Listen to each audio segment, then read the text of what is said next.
Ahora bien, lo anterior es la forma de trabajar en tareas de entrada y salida. Ahora, hoy en día ya existen procesadores especializados, ¿sí?, que trabajan en las tareas de entrada y salida.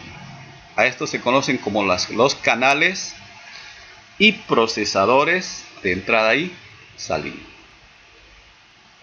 No son más que una evolución de los sistemas de entrada y salida.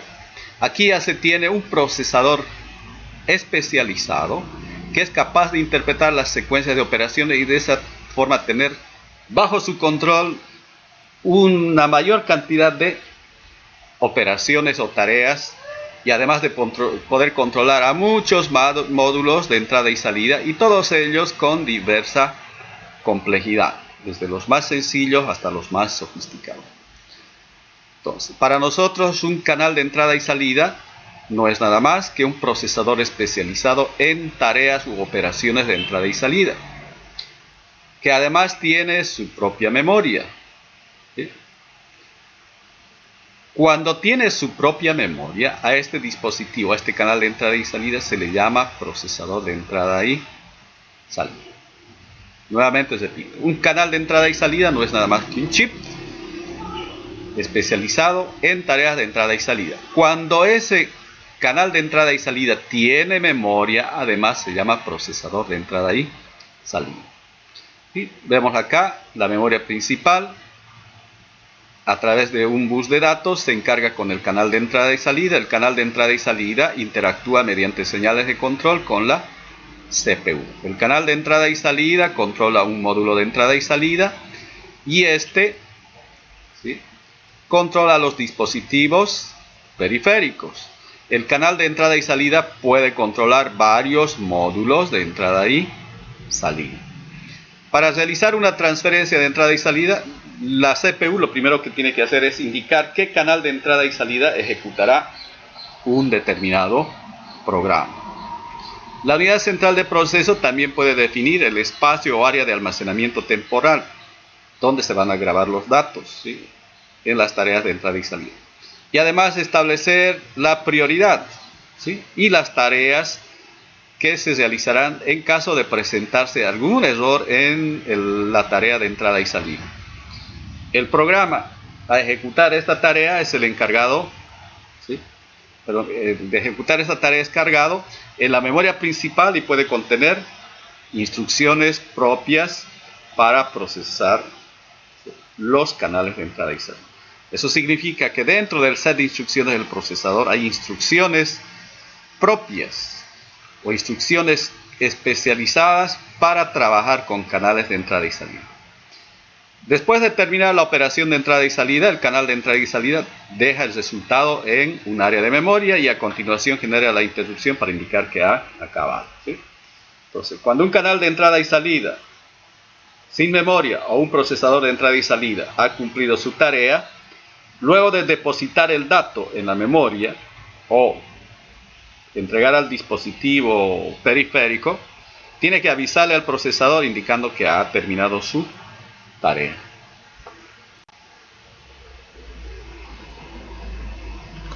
Entonces, aquí tenemos la arquitectura de un canal de entrada y salida, ¿sí? Aquí tenemos uno solo, ¿sí?, un solo bus al cual todos los controladores se conectan. Los controladores controlarán los dispositivos de entrada y salida.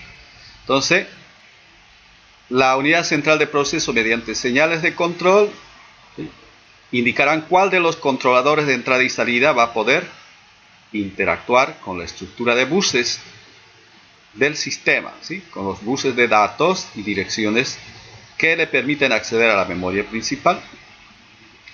En el caso de multiplexor, ya saben, sistema digital multiplexor significa un conjunto de líneas que son compartidas por varios dispositivos, pero en tiempos diferentes. En cambio, aquí en lugar del canal selector ahora tenemos un canal multiplexor. El canal multiplexor le asignará un determinado tiempo de acceso al bus, a la estructura de buses del sistema, a todos y cada uno de los controladores de entrada y salida, siempre bajo la supervisión de la unidad central de proceso.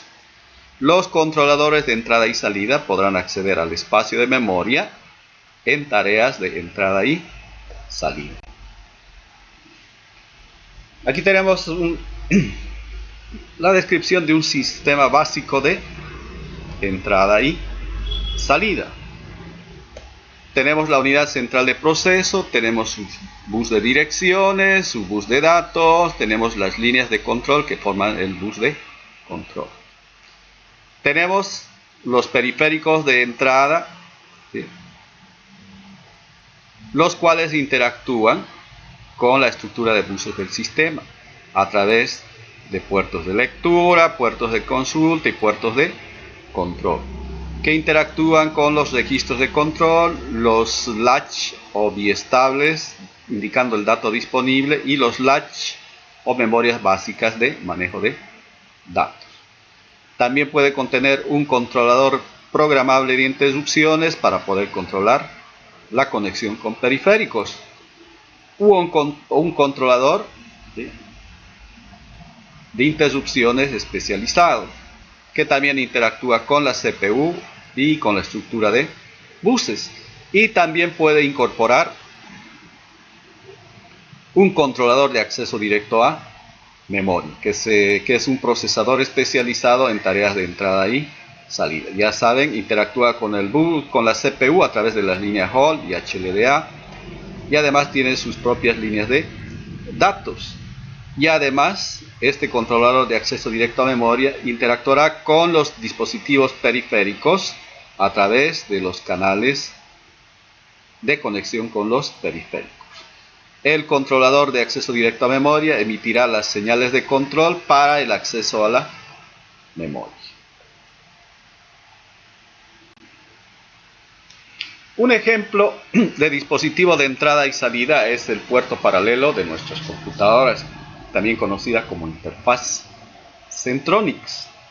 Hoy en día prácticamente no se utiliza, pero eso no significa que no venga en las computadoras, solo que no hay una conexión directa, pero sí tiene los puertos de conexión dentro de la tarjeta madre. Era ampliamente utilizado en las impresoras hace una buena cantidad de años atrás. Hoy en día se ha dado preferencia a la conexión mediante el bus USB. Bien. Veamos las características de la entrada y salida mediante el puerto paralelo, ¿sí? Primero, es un controlador de entrada y salida que fue creado inicialmente para ser usado con impresoras, pero posteriormente también se utilizó para escáneres, para dispositivos de entrada y salida como discos duros externos, para plotters, etc. Para ello se necesitaba un cable, ¿sí?, un cable conocido como cable paralelo, ¿sí?, que tenía sus propias características. Algunos lo confundían y lo llamaban Centronics, ¿sí? Tenía el mismo tipo de conector físico, pero algunas de las líneas eran diferentes. En el caso de las computadoras personales, hay dos puertos asignados para la impresora o para el puerto paralelo. De ahí su nombre de LPT1 y LPT2. ¿Qué significa LPT1 y LPT2? Significa la línea de impresora 1, ¿sí?, Line Printer 1, Line Printer 2, ¿sí?, y cada uno de ellos tenía asignado un número de puerto de identificación. Para el LPT1 era el 378 y para el LPT2 el 278. ¿Sí? Aquí hay que tomar en cuenta, en particular cuando se trabaja con lenguaje assembler, que no hay que confundir el puerto de entrada y salida, que es la dirección, ¿sí?, con el puerto de hardware, que sea serie o puerto paralelo, ¿sí? El puerto serial, el puerto paralelo son los conectores que vienen en la parte posterior de la computadora. Cada uno de ellos viene asociado con un número de puerto, que es su dirección. A eso hace referencia esta nota. Este controlador, por ejemplo, para realizar sus tareas, trabajaba con un conjunto de registros. registros que sabemos de sistemas digitales, que es un arreglo de celdas de memoria básicos, flip-flops, o pueden ser latch, depende si es síncrono o asíncrono. Uno para manejo de datos, que es de solo lectura, pero que es de solo escritura, y que contienen la dirección de la línea de puerto, ¿sí? El LPT1 o LPT2 será la línea 3, el número de puerto 378 o el 278. Tiene una longitud de 1 byte. Luego tenemos el registro de estatus, que indica qué es lo que está ocurriendo con el dispositivo. Este registro también es solo de lectura y podemos ver que tiene asociado una dirección de puerto. Para el LPT1 el 379 y para el LPT2 el 279. Tiene una longitud de 1 byte y contiene mediante bits el estado del dispositivo, de la línea o del puerto de entrada y salida, indicando si hay error, si está listo en línea, si hay error de falta de papel, una línea de reconocimiento, ¿sí?, indicando que ha procesado un dato, o una línea indicando que está ocupado realizando alguna tarea. Luego tenemos el registro de control, que controla las tareas de entrada y salida a través de este puerto. Es de lectura y escritura y tiene asociado otras direcciones, que son el 37A para LPT1 y el 27A para LPT2. También tiene una longitud de byte y utiliza nuevamente el estatus de los bits individuales para saber si hay datos, si se va a avanzar el rodillo de la impresora, si se va a resetear la impresora mediante una interrupción, si se va a activar o no la impresora, y la habilitación de interrupción del puerto paralelo.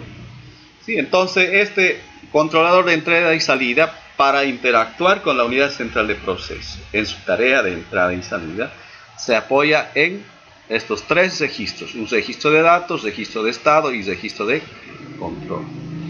No se olviden que estos valores 378, 278, 37A, etc. son números hexadecimales que, por comodidad para nosotros, ¿sí?, reemplazan a su equivalente binario. Hasta aquí el tema de módulo de entrada y salida. Ya en su trabajo de investigación se les ha dado las tareas de investigar los módulos de entrada y salida comerciales.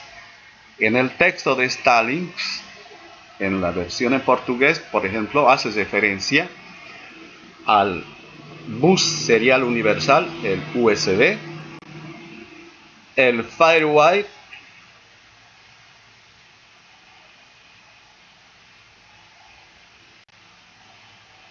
el bus SCSI o SCSI, el Thunderbolt, el InfiniBand, el PCI Express,